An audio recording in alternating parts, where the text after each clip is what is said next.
There's one magical, haunted evening each year when all the scary creatures come out to prowl through every neighborhood. But here's the scariest monster of all. Do you know why? This little witch doesn't know it, but she's taking some frightening chances of being hurt, maybe badly hurt. Her costume is very, very dangerous. Can you see the things that make it dangerous? What about that mask? She can hardly see through those tiny holes for her eyes. If you were wearing that mask, here's what it would be like.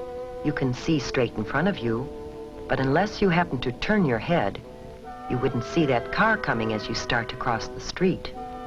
You could be run over. And unless you look down, you can't see that you're coming to a curb. Ow, that hurts. It's bad enough to take a tumble on hard pavement, but it would be even worse to sprawl out on the street in front of a car coming. Now let's imagine that we're in that car. Can you see her clearly? Why not?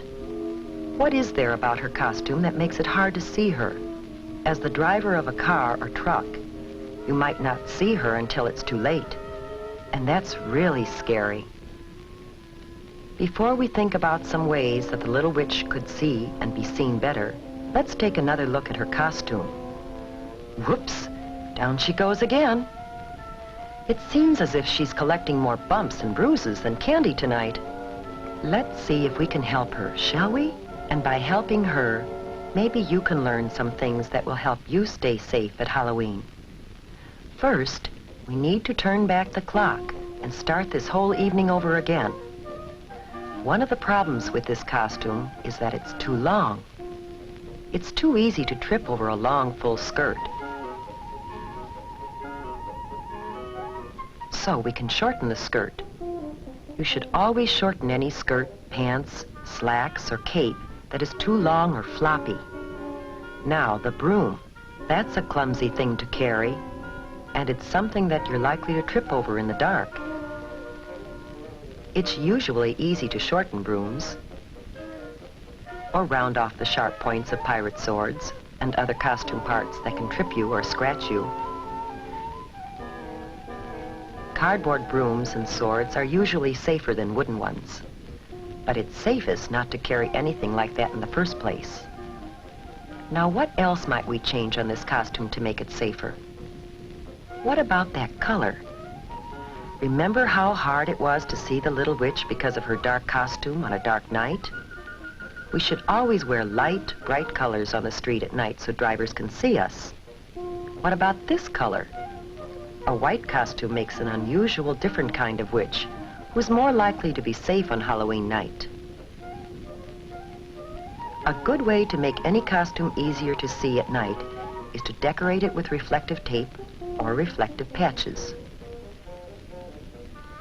Some costumes come with reflective material already attached to the cloth.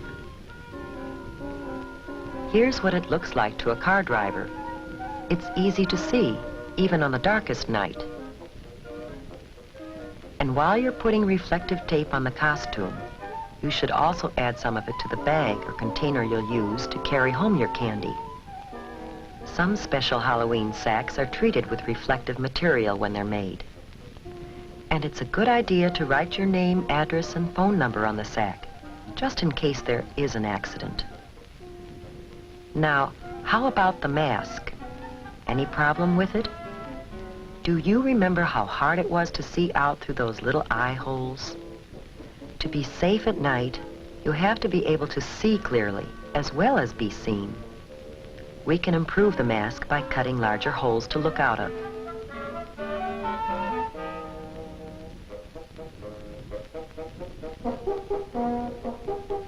There, that's better, but there is an even safer way. You can simply not wear a mask. Oh, you think you need a mask to disguise yourself? Well, just watch what you can do. With a little help from your parents and some scraps of cloth or old clothes from around home.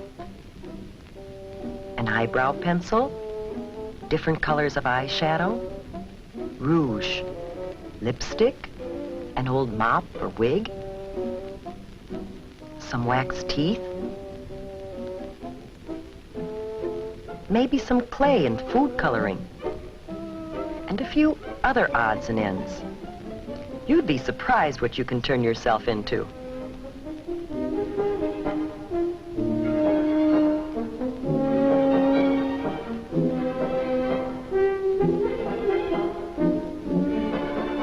Whether you buy a costume or design your own, be sure that it's made of flame-retardant material.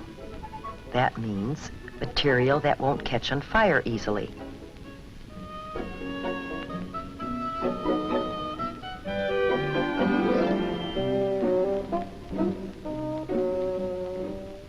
Now our little witch has turned into a beautiful princess, and her new costume is much safer. But there are a few other things you should do before going out. First, eat a big dinner. If you go trick-or-treating while you're hungry, you'll be tempted to sample some of your treats while you're out, and that's definitely not a good idea. Keep an eye on the clock. In many places, the police set the hours that you should trick-or-treat. Trick-or-treat only within those times. Neighbors should be ready with treats for you, and drivers should be more careful to watch for you during those hours.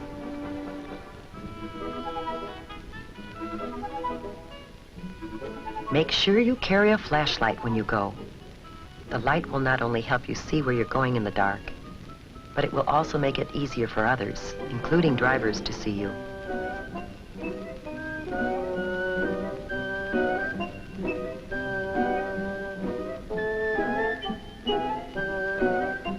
Always travel with a group, not alone. It's safer still to have a parent along to keep an eye on things. And of course, you should always walk. Riding a bicycle at night is always dangerous, but it's even more dangerous to try to ride in a costume at night. As you go from house to house, stay on the sidewalks as much as possible. If you have to walk in an area where there are no sidewalks, walk as far off the roadway as possible and face the traffic. That way you can see what's coming and get out of the way if you have to. Cross streets only at brightly lighted corners, not in the middle of the block, and never between two parked cars. When you start across the street, cross quickly, but don't run, and don't stop in the middle of the street for any reason. Stay in your own neighborhood when you're trick-or-treating. Your neighbors are probably hoping to see you in costume on Halloween. And it's safest to visit people you know. If you don't know the people very well, don't go into their homes. Most people enjoy having trick-or-treaters come to their doors. But there are a few people who will do things to hurt kids. They might put sharp or hard objects in candy and apples. Or they might put something on fruit or gum that could make you sick if you eat it.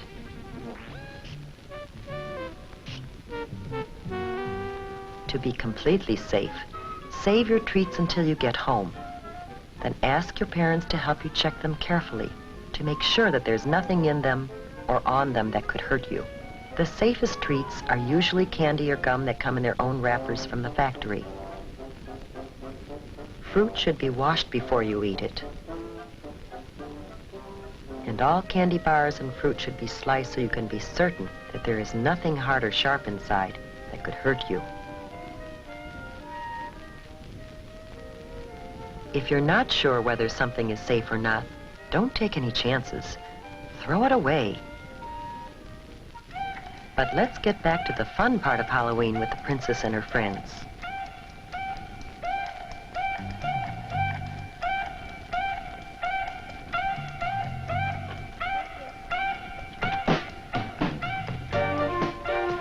Almost everyone enjoys a good joke or riddle. What's your trick? What you guys eat for breakfast? What? Gus testes. What's a wiener when you take out its inside? What? A Halloweener. Where does Dracula keep his money? Where? In a blood bank. Here, have some candy. However, some practical jokes and pranks aren't so funny.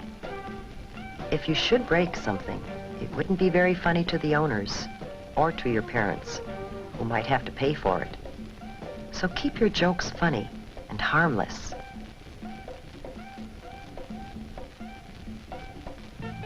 Tonight has been a magical night. We saw a scary monster changed into a beautiful, happy, and safe little princess. How about you? Will you follow the lead of the little princess and have a safe and super Halloween this year?